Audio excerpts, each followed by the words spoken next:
Today we are going to learn how to use Inspiration 8 to create a concept map. For some of you, Inspiration 8 will be on your desktop. If it is, double-click it to open it. If it's not, go down to the Start menu, and from the search, type in Inspiration. You'll see that it'll pop up.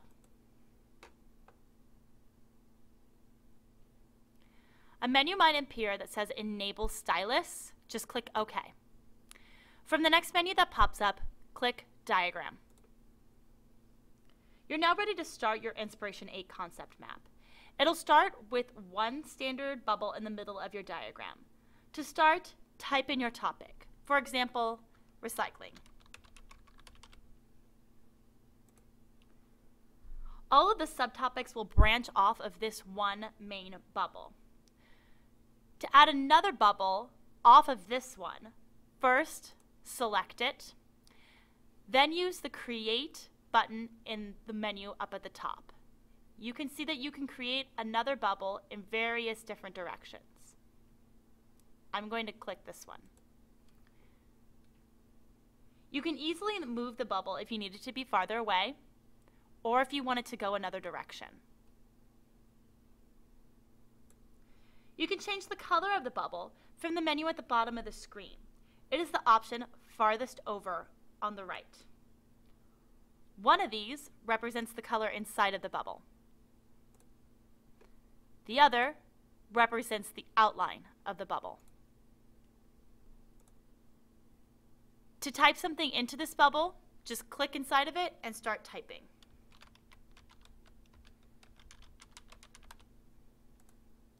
You can see the bubble will automatically change size depending on what you type inside of it. If you'd like to go even further, you can change the bubble to a symbol instead. First, select the bubble you would like to replace with a symbol. In the Symbols menu on your screen, search for the icon you would like to use instead by using the search box at the bottom. Press Enter, and various symbols will appear.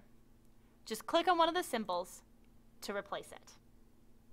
Once you're fully complete with your Inspiration 8 document, you're going to export it in two different forms. One is an image and one is an outline. First, let me show you how to export it as an image. To export it as an image, you're going to go to File, Export.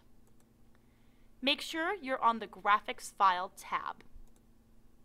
In the file format, click in the drop-down menu, JPEG.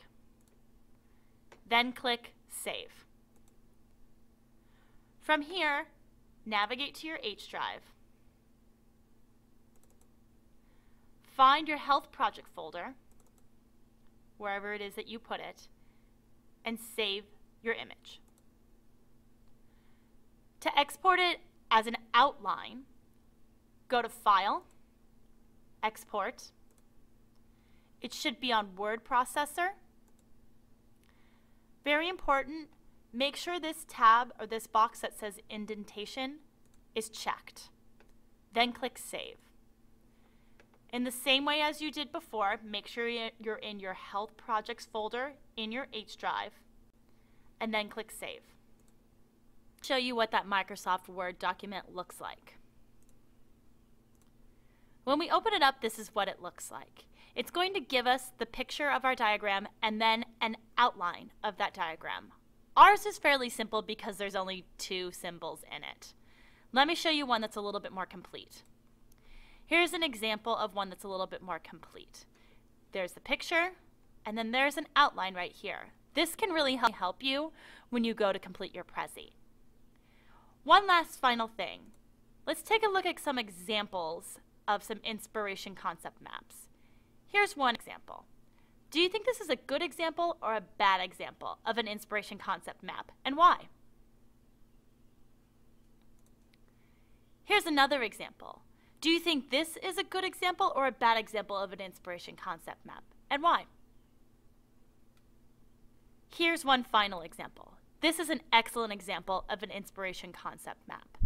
It's clear. There's lots of space in between things, so it's easy to read. It uses symbols, which makes it a lot of fun to be able to look at. And it's very informative and has a lot of information off of it. So this is a little too confusing. This is way too simple. But this is an excellent happy medium. So try to create concept maps that look somewhat like this. That's it. Have fun and inspiration, and good luck.